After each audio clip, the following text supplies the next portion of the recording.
Greetings, my name is Kerri and welcome back to my channel. Today I am bringing you my July wrap-up video.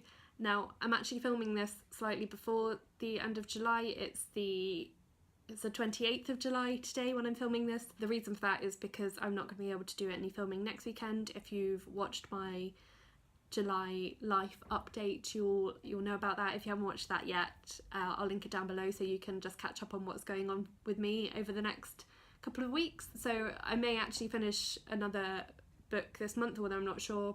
I'm about halfway through the book I'm currently reading, but if I do finish that, I'll just include it at the start of my August wrap up.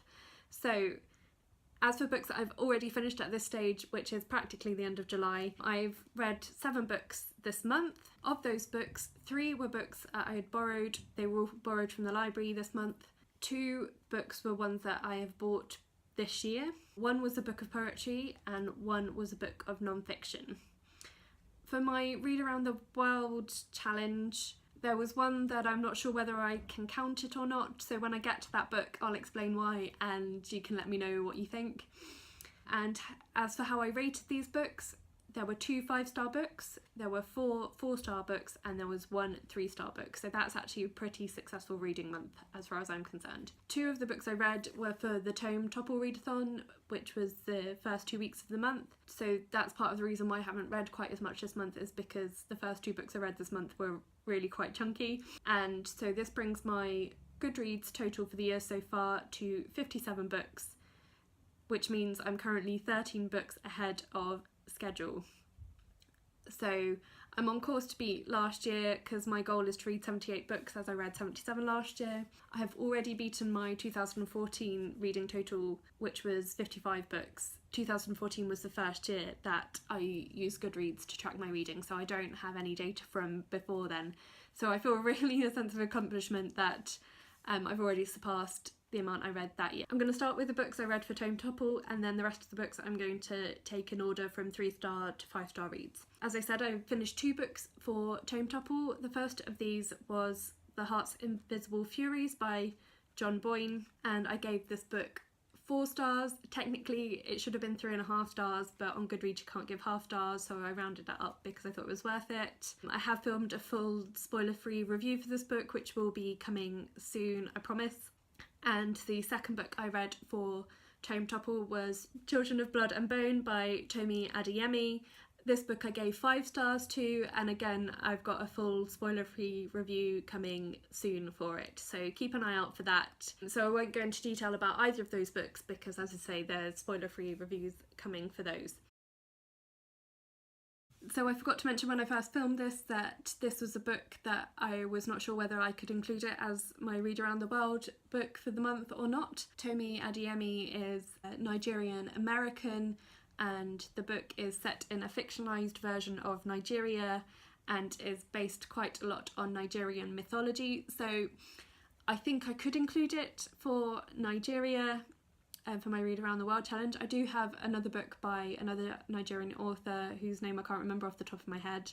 Very much appreciate if you can let me know in the comments, do you think I can count this book as representing Nigeria on my Read Around the World challenge? So let me know what you think about that.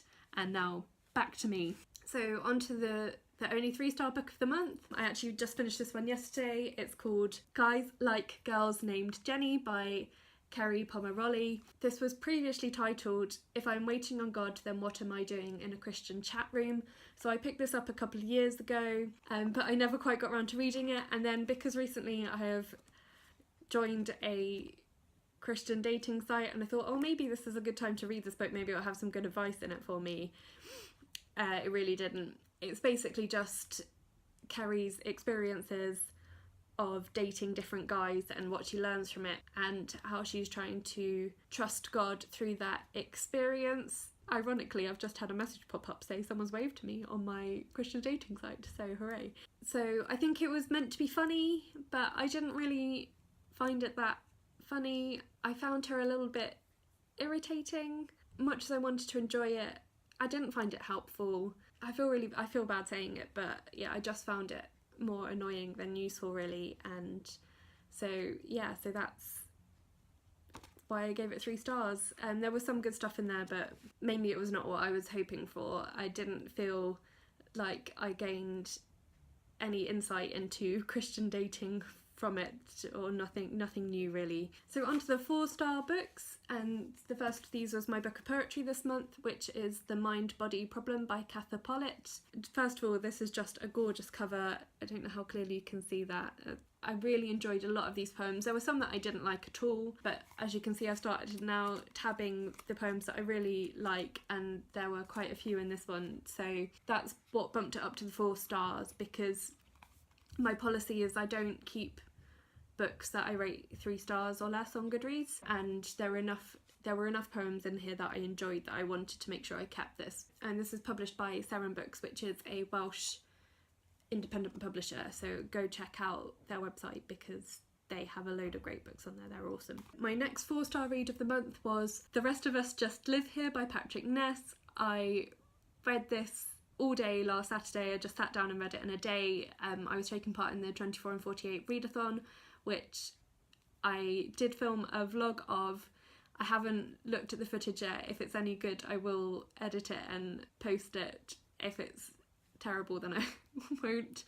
So it was my first attempt at filming a vlog, and yeah, so I really enjoyed that book. It was really funny, really cleverly written. I loved the concept of all this crazy stuff is happening, but these kids are just trying to finish high school and figure out how they feel about each other and sort out their friendships. So I thought it was a really clever concept. I liked the way each chapter was introduced by what was going on for the indie kids, so the kids who are trying to save the world, and that was just sort of, that was the backstory to the main story of Mikey and his friends and how they're trying to just get on with their lives. So yeah, so I found that a really enjoyable read. It was my second Patrick Ness book. He's a writer that I really like. I like his style, so I will be checking out more of his books. I've actually got another one out from the library to read, hopefully in the next month, but whether I'll get to it that quickly, I'm not sure. My next 4-star read was our Ninja Book Club book of the month, and that was The Women in the Shadows by Carol McGrath. This is historical fiction. It is about a lady called Elizabeth who becomes the wife of Thomas Cromwell, who was an advisor to Henry VIII. So this book is set slightly before Thomas Cromwell really starts to gain influence in court. It follows Elizabeth mainly and how she perceives her relationship. It's told from her perspective. I thought it was really beautifully written. It really brought the era to life in a way that I've not really come across before in a lot of fiction set in the Tudor era. So this was really evocative of that era. I thought she was a brilliant character, Elizabeth. Occasionally she was a little bit annoying because she would do some things that I was just like, why are you doing that? Why do you think that was a good idea? The pacing was a little bit off in places. It jumped around a little bit in time, which was a bit confusing to start with, and there were sudden jumps of a couple of years. That was my only real criticism of the book, but otherwise really enjoyed this book, would really recommend it. And if you want to join our Ninja Book Club, I will put the link to the Ninja Book Box website in the description, and you can find out from there all the details of how to join the book club. In a moment I'll get onto what our book pick for the month of August will be. And finally, my other 5-star book this month was Lila by Marilynne Robinson. This is the 3rd book in the Gilead series. It's ordered as a sequel, so you're meant to read it third, but it's actually technically a prequel. The events of the novel occur before what happens in Gilead. So Gilead itself is told from the perspective of the Reverend John Ames, who knows he is approaching the end of his life and is writing to his son, who is quite young, to tell him all about his life and his family, things that he won't be able to tell him because he's not old enough to know about them yet. So Lila follows the character of Lila, who is John Ames's wife, and it follows her through her childhood and how she came to Gilead and how she met the Reverend Ames and how their relationship developed, which was to me a beautiful insight into that relationship, because on the surface it seems like quite an odd match, so it was really great to get to know her character a bit better. So I don't own any of these books. They're all books that I've borrowed from the library, but I'm definitely going to be buying them because I really loved all of this series. I've mentioned Home a couple of times as one of my favourite books of this year. I didn't quite enjoy Lila as much as Home, but I definitely want to reread the whole series.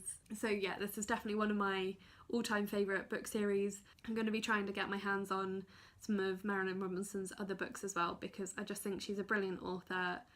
She writes so beautifully, so yeah, she's definitely one to check out if you haven't already. So on to the books that I'm going to attempt to read in August. So the first book that I'm desperate to get to in the month of August, there's a bit of a story behind.